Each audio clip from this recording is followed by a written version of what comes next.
Finally, after a year of waiting, the next figure in the NECA Ultimate Sesame Street line is here.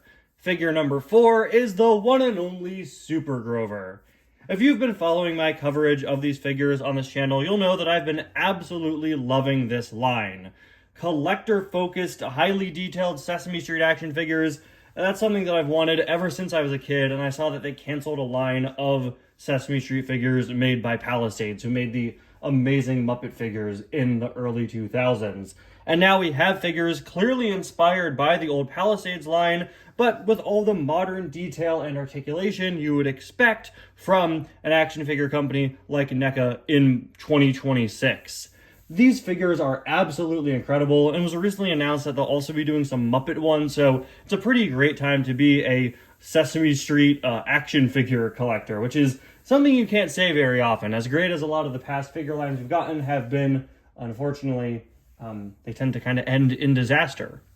Now, Super Grover here, I think, is a really good fit for the 4th figure of the line. Of course, last year around March, we got Ernie, Bert, and the Count. Ernie and Bert being regular releases, the Count being part of a Target collector event. And Super Grover was part of that Target collector event this year. If you remember from my video on the Count, I couldn't find him. I did not find him in March. He never showed up at my Targets. Well, that's a lie. The Count, who was part of a Target fan event last March, showed up at my Target this March. I saw him for the first time a month ago. So yeah, I ended up picking up the Count at a convention, and I reviewed him in August. So for me, it's not been as long a wait for the next figure as some people that may have gotten all 3 back in March. But yeah, there was a year gap between these releases. I still didn't find Super Grover at this Target event, so I don't know what's going on there, but eventually he came in stock on the NECA website and the Target website. They restocked him, and I ended up getting him for my birthday, which was super nice. So shout out my family. Now, I think Super Grover, well, he is a good choice for the next figure. If you've been following this line, Super Grover's release is kind of strange, because NECA has been teasing a wide variety of figures, showing off prototypes at Toy Fair and different conventions, and Super Grover really was never one of them until very, very recently. Last year at New York Toy Fair in February, they showed off Big Bird, Harry Monster, and Oscar. Then, at San Diego Comic-Con last July, they showed off a 2-pack of Grover and Mr. Johnson. At New York Comic-Con in October of last year, they showcased Frazzle and Sherlock Hemlock. And then in January, finally we got an update on availability release for one of these, with Big Bird going up for pre-order, not set to release until November of this year. But at least he's up for pre-order. You could pre-order him. Then the following month at 2026 Toy Fair, they announced Super Grover, and Super Grover came out only a couple of weeks later. So it is pretty strange, right? They've been teasing all these figures, and then Super Grover comes out just a month later. It feels almost like a shadow drop, right? Now, I think Super Grover is a good choice to be your next figure. He's number 4, Big Bird is number 5, but still, with all those figures they've been teasing, I was a little disappointed that the next one coming out was one that they hadn't really teased. But it was probably pretty easy for them, considering that I would assume this figure is just going to be the regular Grover figure coming out in that 2-pack, but with some additional clothing items and accessories and such. Speaking of which, though, we don't have any update on when that regular Grover is coming out. So it's a bit of a weird situation. Regardless, I'm just happy to get a new NECA Ultimate Sesame Street figure. So yeah, hello everybody, and welcome back to yet another review, and to another Sesame Street Ultimates review. Today, we're finally taking a look at a new one of these. It's time for Super Grover. It's crazy for me to think how long it's been since I've reviewed one of these. Okay, I reviewed the Count in August during my first week of my school year, and I'm graduating college on Wednesday. So it's crazy to think that it took me an entire school year. Well, it took an entire school year for me to get a review of another one of these. Absolutely wild. Now, I really do like the box art we have for Super Grover here, but I'm pretty disappointed that only 4 figures in, we're breaking the trend of modeling the boxes of these figures off of the Sesame Street Treasury. I love the concept of using the Sesame Street Treasury books as a basis, and To break that only 4 figures in is very disappointing. This was gonna be your packaging style, and you're already disrupting it. Why would you do it this early on in the line? Now, I believe this is supposed to reference a different classic Sesame Street book, The Adventures of Super Grover, which was a Super Grover storybook. And I will say it does a pretty good job at replicating that style, but still, for the sake of consistency, it is a bit frustrating, even if this is maybe a little more visually appealing on the shelf. At the very least, I think it works because this item is a store exclusive, but the Count was also a store exclusive, and they gave him a normal box, so yeah, just kind of a weird choice. At the very least, they did keep the sides consistent, with the character's name and what number in the series they are, with the characters sitting on a box. The tops are consistent. And this side is not. This side has Super Grover crashing through the wall and breaking the number 4 block, which, okay, that's cute. That's funny. And that's, I think, a fun way to sort of disrupt the style of these boxes without completely changing the front. So yeah, I'm a little mixed on this, and I do hope we return to the style for other future figures. I assume we will. I think this is just sort of a special case. Super Grover, store exclusive, superhero character, had his own book around the same time as the Sesame Street Treasury, so it does make a bit more sense. But yeah, I really do like this art. Let's see, they credit the artist, which is really great. I really appreciate that. Oh, it's Aaron Missouri. It's the same person that's been doing the other illustrations. I think this does look really nice, very appealing. And I also just, while I don't like it from a consistency perspective, I do prefer this art style to the other ones we've been seeing. This feels much more like a classic Sesame Street product. This is very stylized. I recently reviewed a Sesame Street Treasury book on the channel a couple weeks back. This looks like it could perfectly blend in as an illustration, or as an illustration from that old Super Grover book. These are a lot more sort of modern and stylized. So I appreciate it. You know, classic Sesame Street illustrations tended to not stray too far from the Muppet designs, and the designs on these boxes are a little more distinct, a little more unique. As you can see, it says Super Grover, featuring the letters S and G. Super Grover is the first figure in the line to include 2 letter accessories. Up top, we got the NECA logo, recreating the classic Ernie and Bert Reed logo.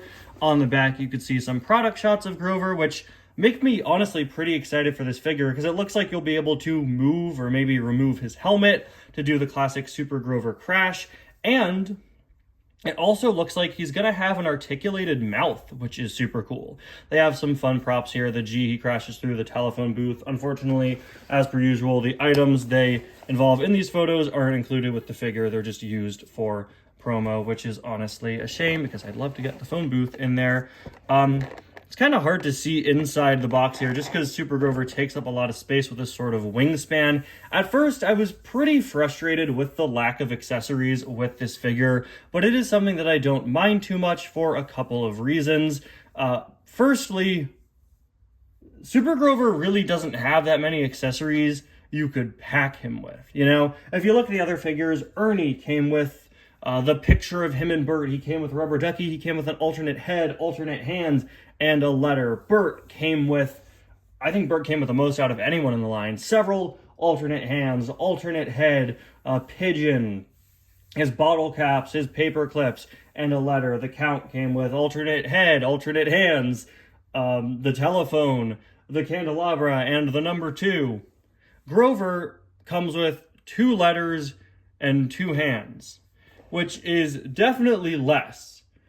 But in his defense, there's really not that much you could pack Super Grover with accessory-wise.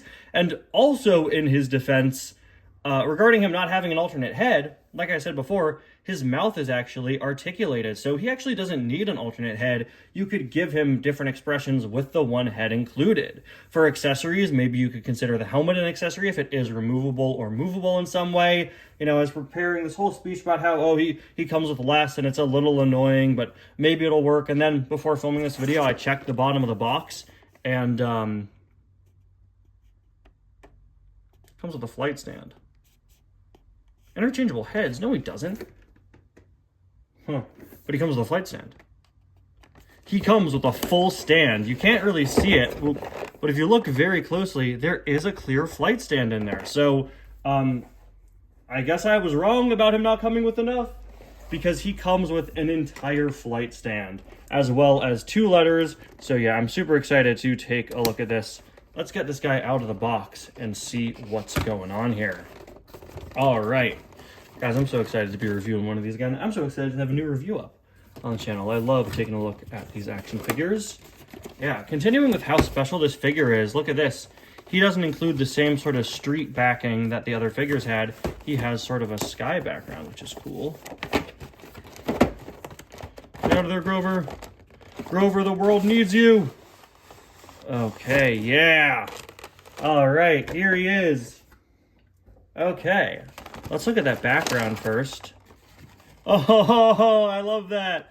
It could have been a little more in line with the one he crashes through in the show, but oh, that's so much fun. Okay, now Grover himself, oh, he looks fantastic.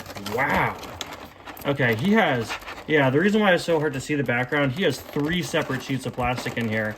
One of them includes the stand, so any complaints I could possibly make about the accessory or lack of accessories, I'm going to stop making, because I had no clue he came with this full stand. It is not in the product photos on the box, but he comes with a full flight stand, which is so cool. So cool. I'm just kind of geeking out about the stand in general, because I've wanted to buy flight stands for my Marvel figures for years. Look at this. This is a whole apparatus. Jeez, Grover. I don't even know if I have space on my Sesame Street shelf for this. Look at this. You have different mounts for it too. Suction cups. Wow, I know NECA sells their own separate figure stands. I don't know if this is just one of those. Wow. There are no instructions. Look at this. So you have this little claw, I'm sorry, to grab the figure. You just have this whole apparatus. Extendable, let's see. Ratchet. There's got to be almost 20 points here for different heights. Look at that. So you got to just plug this in.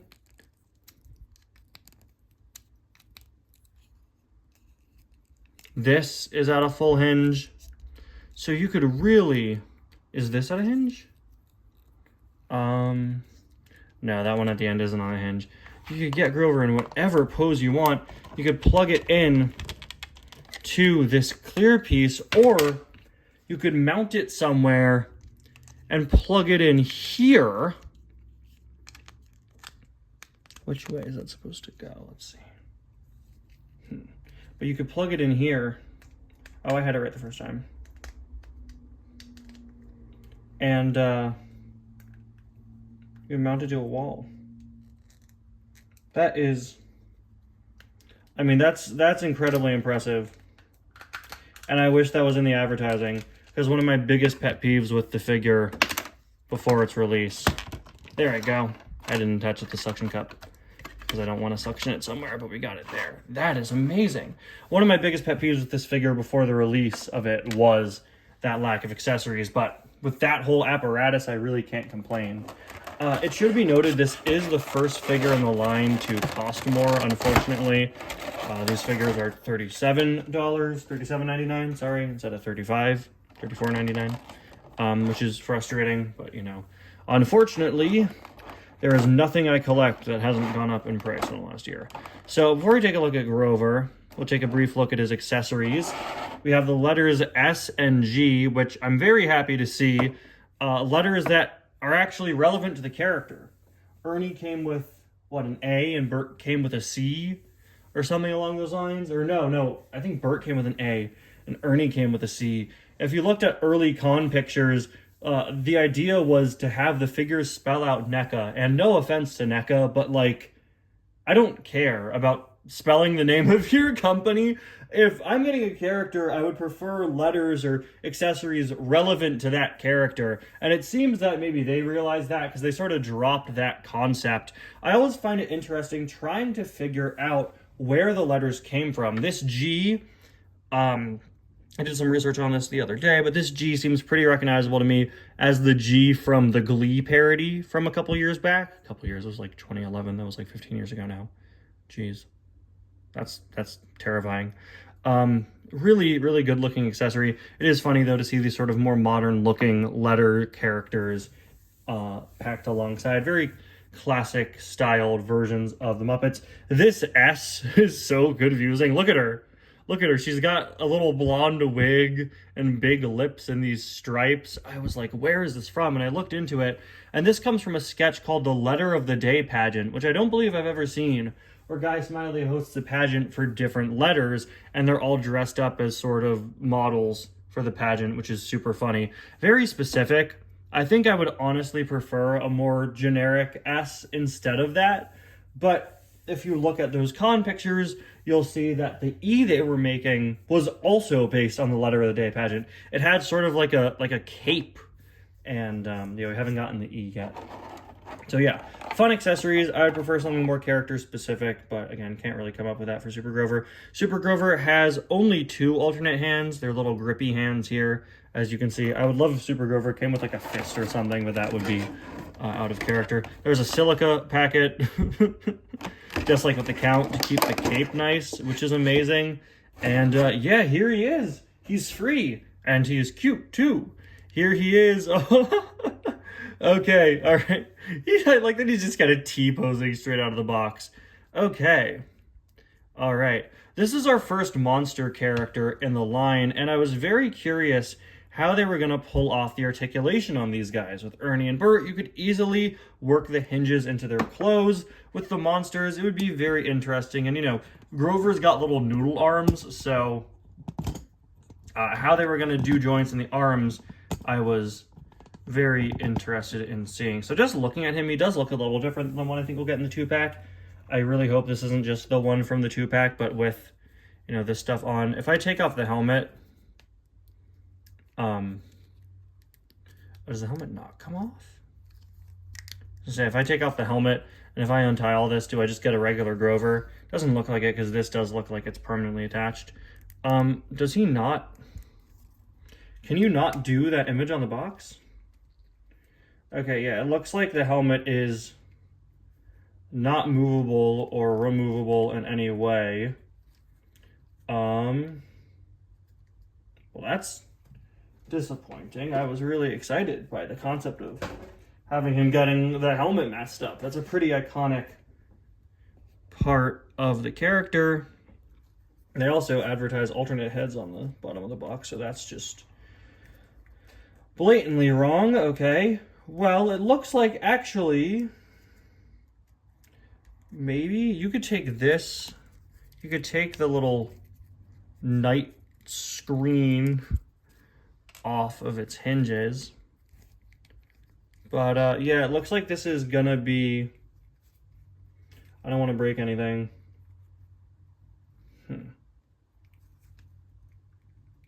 It looks like this, okay, you can see some of the paint. Okay. I don't want to, there we go. If you try hard enough, I wouldn't recommend it, but maybe you could kind of work it to be like that. Oh, there we go, yeah. Is it supposed to be like this? I don't know. The silver paint's rubbing off on his head, so I don't know if I'm... It looks like that, unfortunately, is not an intended feature. So if it's not an intended feature, don't put images of that on the box. That was genuinely, I know it sounds stupid, but that was genuinely part of the figure I was really excited for, because that's a pretty iconic part of the Super Grover intros. If you have this figure and you got that to work, let me know. Maybe you could. I just don't want to risk breaking it during my review. Anyway, I do really like the sculpting on this figure. I think of the 4 characters we've gotten, this is the one that looks the most like themselves. And yeah, I mean, it's genuinely an excellent design here. This is absolutely perfect. I have no notes on the design other than what we just saw with the helmet. And it looks like the range of articulation is incredible on this guy for what you're dealing with. So, of course, we have the helmet, which has the little movable windscreen. His face looks very good. The creases for the mouth, because the mouth is articulated, are not super prominent, which is good. You could tell they're there, but at most angles, you're not really going to see it. And the mouth, look at him. Oh, oh, that's great. So you really surprised Grover. Oh, I have no clue how I'm going to display this guy. But you really get a full range of motion. It can stop at any point, which is nice. Some of these are a little unnatural for Grover, but yeah, look at that. You have a full range of motion for the head. Full ball joint there. There's an underside look at the hinge. And you can see how they kind of snuck his chin straps under there. Of course, the tie here is cloth. Looks like it could actually come undone pretty easily if I pull it, so I'm not going to do that. Tied around the hands as well. And of course, sorry, Grover. Should have given you a little more privacy there. I'm very interested in the arm articulation because Grover does not have elbow joints.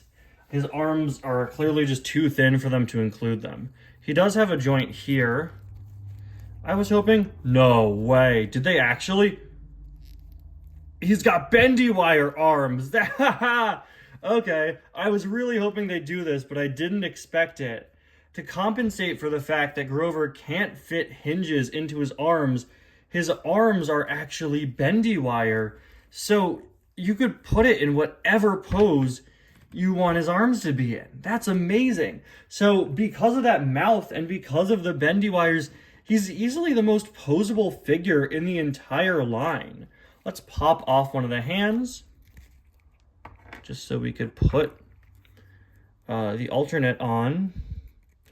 I am incredibly impressed. This was easily the figure I was least interested in when it was announced. But I think it's probably the best the line has to offer so far, and I haven't even reviewed the legs yet. So we have the G here, of course, attached. No, not you.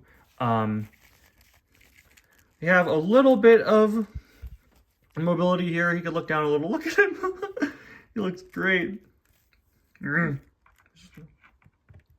you looking for, Grover? What'd you lose, buddy? Yeah, you have just a little bit here. Got his sort of oval-shaped tummy there. Looks really, really good. The legs move forward and back just a little bit. They go out that wide. Okay.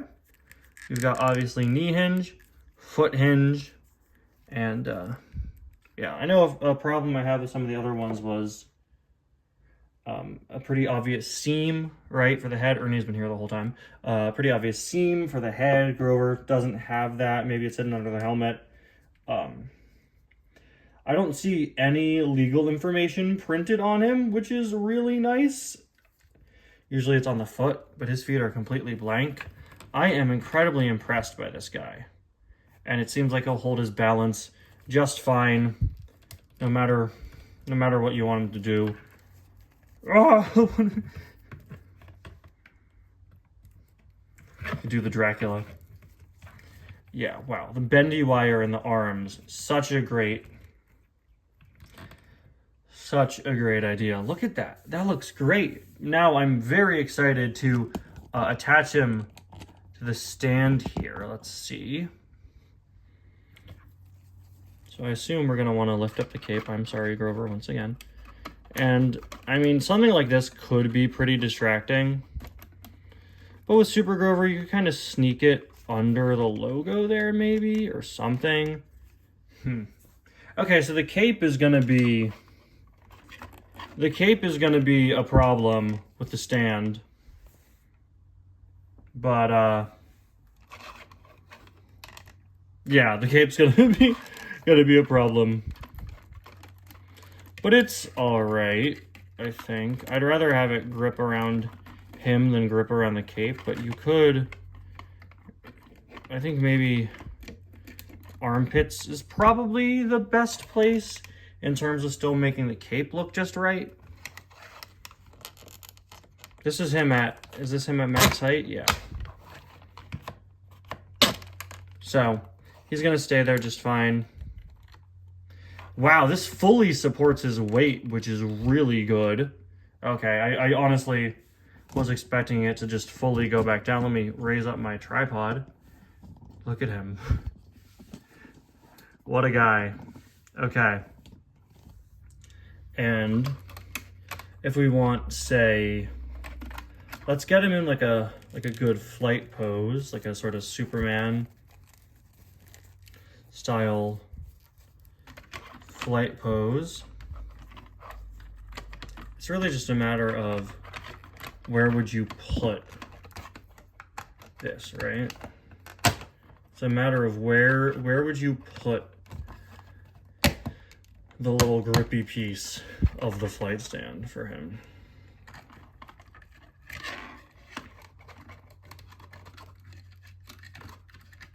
Because if I want him flying straight forward, well, if I want him flying straight forward, maybe I use a wall mount. There we go. So you could just fully have him flying around. This, now he looks like the Macy's parade balloon of Grover. This is genuinely a figure that I didn't think too much of when it was first announced. I was a little disappointed that it wasn't one of the, like 10 other figures they showed off, but this may very well be my favorite in the line. I think I'm still inclined to like Ernie and Bert more because they're just my favorite Sesame Street characters, but this Super Grover is, as an action figure, as a Sesame Street figure, incredible.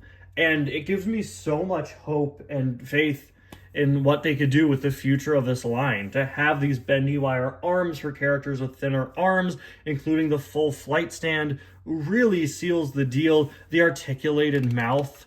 Oh, he's gonna crash now. Look at him.